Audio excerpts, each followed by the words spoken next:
I want to say that might have been Carswell, but I know now it's Naval Air Station Joint Reserve Base. So, if anybody knows why they changed the name, leave a comment.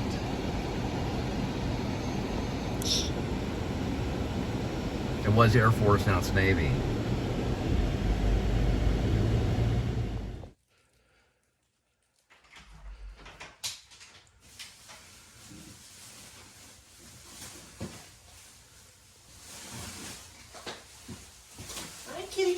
Kitty, how are you?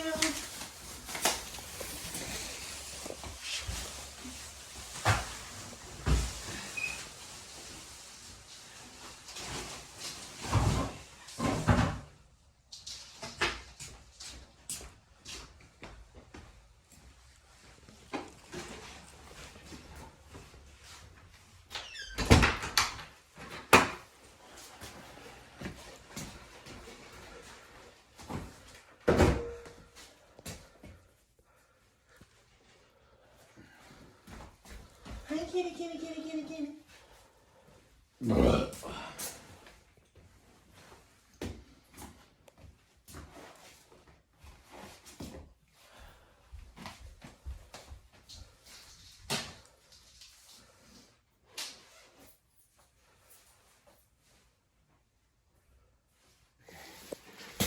Got the chicken. I'm gonna be heading out to drop food at your doorstep pretty soon. What are you looking at? We got your cat food. Now we do a cat commercial. I'm Cole. I'm an actor and I play one on YouTube.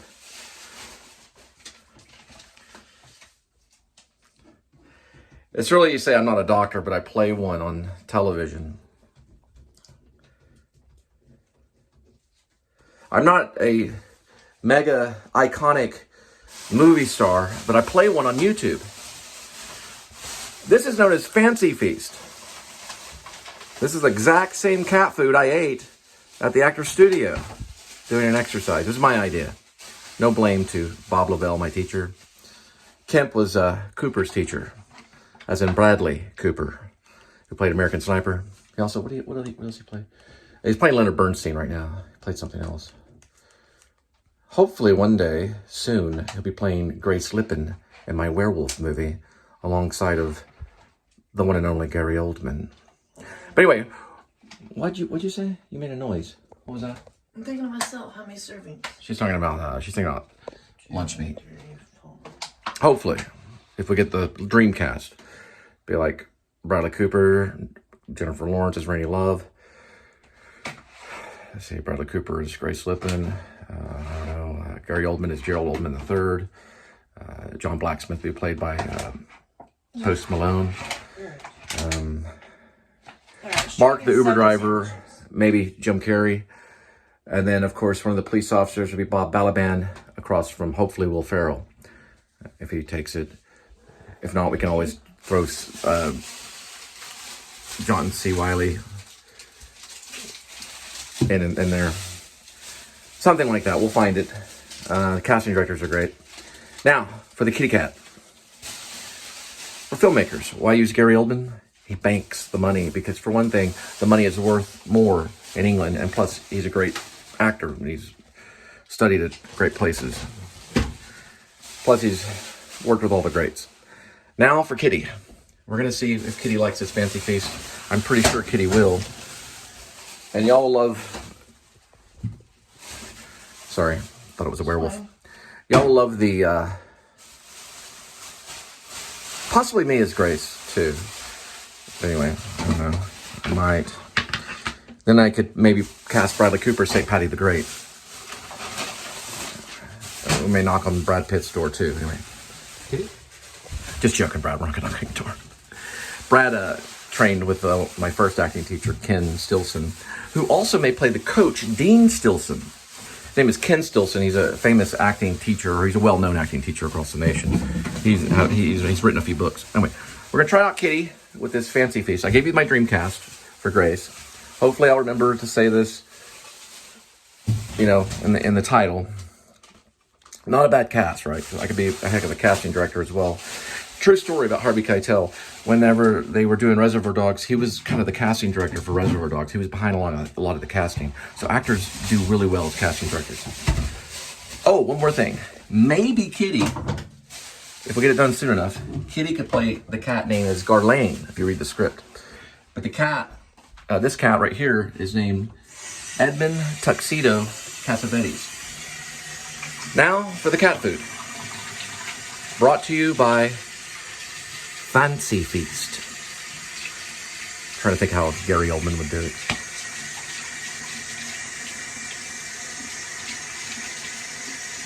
Fancy Feast. Well, British accent. Oh, Fancy Feast. I'm trying to think. You don't like Fancy Feast. Anyway, like Beethoven, you don't like You don't like Beethoven. Fancy Feast. Anyway, Kitty, don't jump down yet. Okay, gotta hit your cues. I'm still working on the cat, training the cat. He scratches though, so we may have to use a more benign cat. If you know any acting cats out there, they're free to go into the audition. It'd be my favorite part of auditioning all this, is seeing all the cats coming in. The calico, no. The gray cat, maybe. Church and a pet cemetery kind of thing. Cats do make good actors. I'm trying to think. You don't like Fancy Feast. Sometimes I can do Gary Oldman or not. It's kind of a something. I am Dracula. All right. Fancy Feast. Fancy Feast. Fancy Feast. Fancy Feast. Cat food. When you're at your darkest hour with your cat. Rise on Fancy Feast. All right. I don't know. I'll figure it out eventually. All right. Here we go. We're going to see if Kitty likes it. Kitty, I need you to be over here for the light. So we're working on Kitty going to do a little jumping up. Okay? Going to do a little bit of jumping up. Kitty hadn't had it since like 3 days since the snow came in. Trust me, if Brando was alive, I'd try to get him on this project too. Here we go. And the Fancy Feast. And I wrote the screenplay, by the way. I'm still writing it. Worked on it last night for a very long time. Ask Linda. Jump on up. Come on. Come on. Get it. Get it while you can. Come on. You can see it. There you go. We're going to have to work with the cat.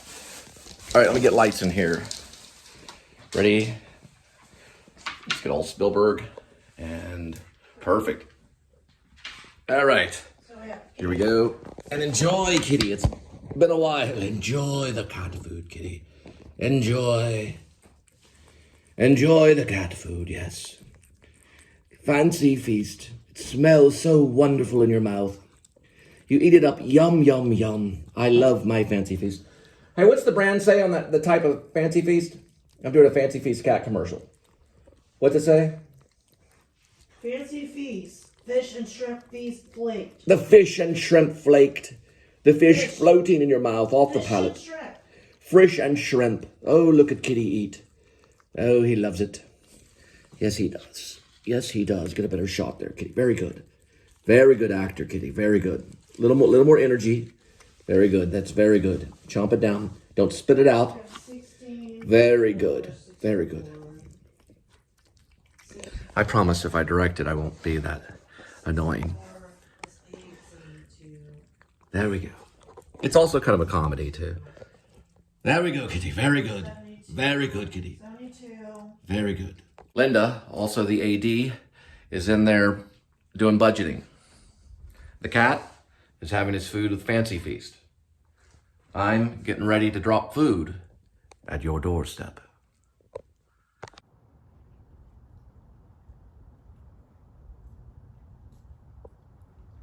Note to fan of Grace, aka Werevlog. The scene in the barn with John Blacksmith when he goes in and finds the book on the loft that's titled Lyrics. And then the shadow, the creature called the Shadow, which is known as the werewolf, sneaks up behind him and scratches him on the back.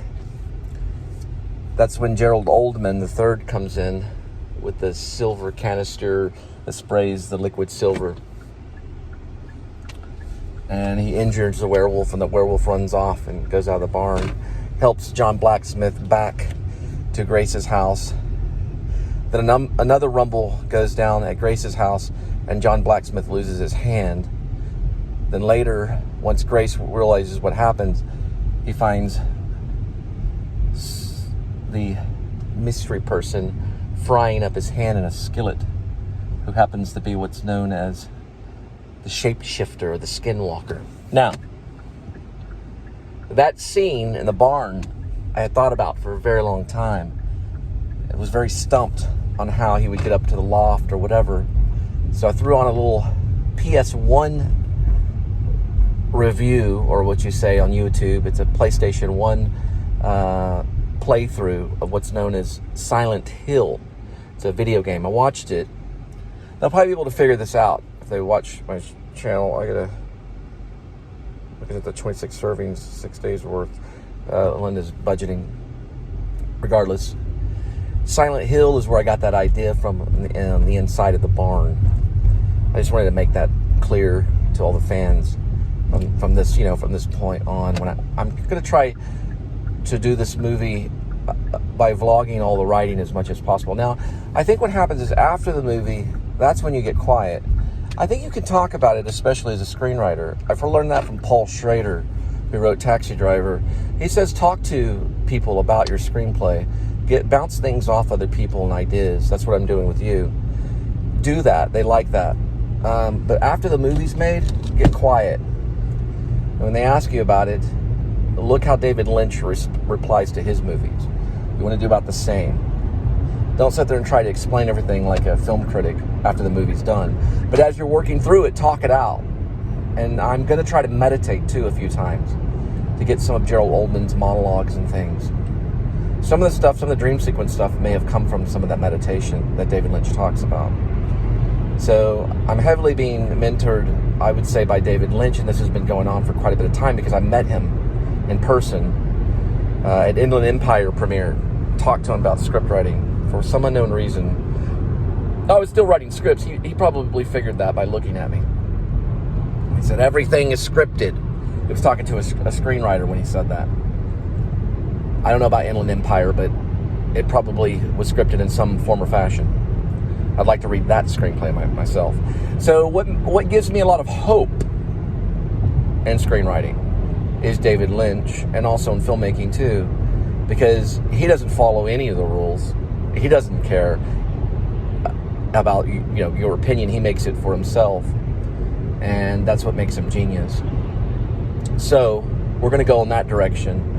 We're going to follow his steps. Now, when I first started writing Grace, I took advice from David Lynch about getting 70 note cards and writing down an idea on each one of those note cards.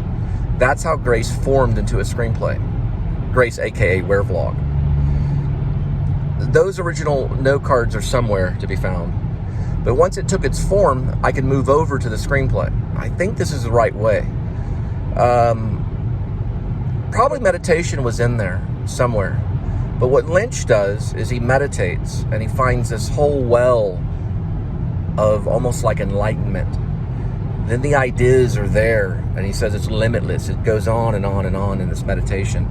And that's where Blue Velvet, and it comes from images. Blue Velvet came from an ear, a severed ear, and it all developed around a severed ear.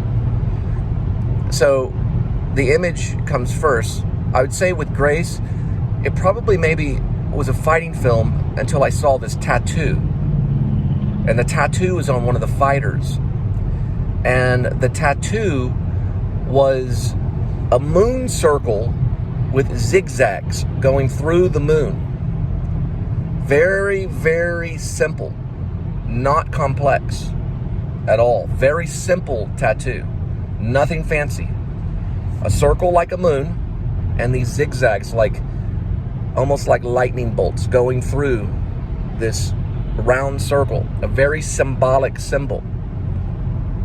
And I knew from that moment that it was a werewolf movie. And Gerald sees that tattoo when he's at a pub with his friends. It could easily be Gary Oldman, Anthony Hopkins, and Sir Ian McKellen sitting around at a bar watching an old sports event known as UFC.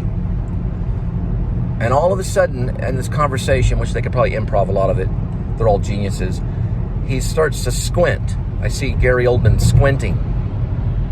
And he's looking at the television at the pub, at the sports bar. And he notices it at that moment and knows that this UFC fighter is an actual werewolf. Now remember, Gerald Oldman III, which hopefully Gary Oldman will accept, I'm hoping within a couple of years, because I know he's doing Slow Horses. He signed on for a couple of years. I know that when he sees this image, he's certain 100%, because he knows these motifs, as they say. They're motifs. Plus he sees the fighter, and he sees the tattoo, and he knows that it's a gypsy tattoo, because he's trained in the gypsy language, the Romana, or they call it Romani, which is like a gypsy language. And from that point on, he knows for sure that it's real, because he's been looking for werewolves for a long time in UK. He has his own YouTube show, Gerald Oldman III. The character has his own YouTube show. He's known as Silver Fang on the show. He's a monster hunter. That's when he starts doing research and starts beginning his spying, his espionage on this UFC fighter known as Grace Lippen. Hopefully to be played by the great actor Bradley Cooper. Or me, because Bradley could also play St. Patty. We've got to figure some of these things out on casting, so it's very tough. But regardless, he decides to hunt him out. But first, he needs his weaponry.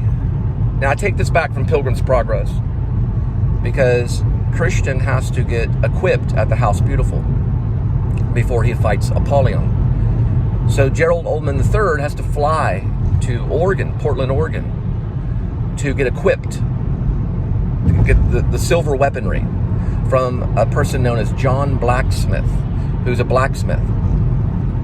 And he has his own show on YouTube, and he goes under the name of John Blacksmith, who's a younger character, about Post Malone type of person. He's, maybe he does music on the side. He's got his YouTube show. He likes to do blacksmith stuff. He makes these weaponry. I think Post Malone would be ideal. I always think of movie stars or people. When I wrote Rennie Love's character, which is the ex-rock star who is the ingenue, or what you would say, the love interest of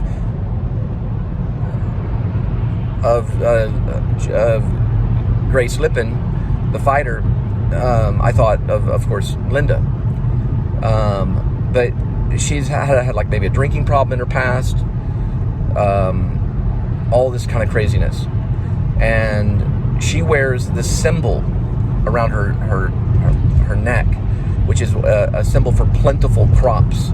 It's a Native American symbol. I believe it's Apache or Navajo, but it has these rain things going down with like an eye, and it represents plentiful crops. She wears that, but at the very end of it, the cat is wearing it. The cat known as Garlane. It's kind of a story. It's kind of a story. Regardless, it all teams up in the end. Gerald Oldman does survive. He's one of the survivors. So is Grace Lippen.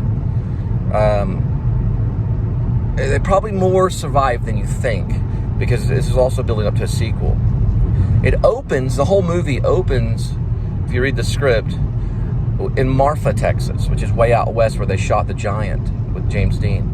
And a group of people called the Gothic Vloggers, who I'd love Grim Life to play, Grim Life Collective, or someone at least similar to them. They'll be getting a copy of the script. And I want them to play it. For one thing, it's going to be perfect for them because they understand vlogging. Remember, this is about the appreciation of the vlogger as well as other things. Appreciating the work of the vlogger. They all have YouTube shows in this movie. And the Gothic vlogger is attacked first by this shadow creature known as the werewolf that we never see. We only see the shadow of the creature. And that's how it opens. Then from there it goes into the life of Grace Lippen, and then eventually it introduces into the life of Gerald Oldman III.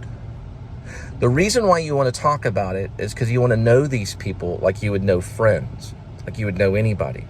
And when you're talking about the movie, you're just talking about these people that you actually know, and they have names like Gerald Oldman III, John Blacksmith, Grace Lippen, Rennie Love, the cat Garlane, Mark, the Uber driver, there's a lot of them. The Policeman 1, Policeman 2, hopefully Will Ferrell and Bob, what's his name, Bob Balaban. I think it's so funny, some of this stuff. Anyway, the comedy's in there, but you play it serious, you know? We'll be talking about this quite a bit for a while until I get it worked out and everything. But I'm up to like 135 on the pages, and then I'm reworking, and it goes like this, it goes like this until boom, then it's ready. They're all the way from Florida.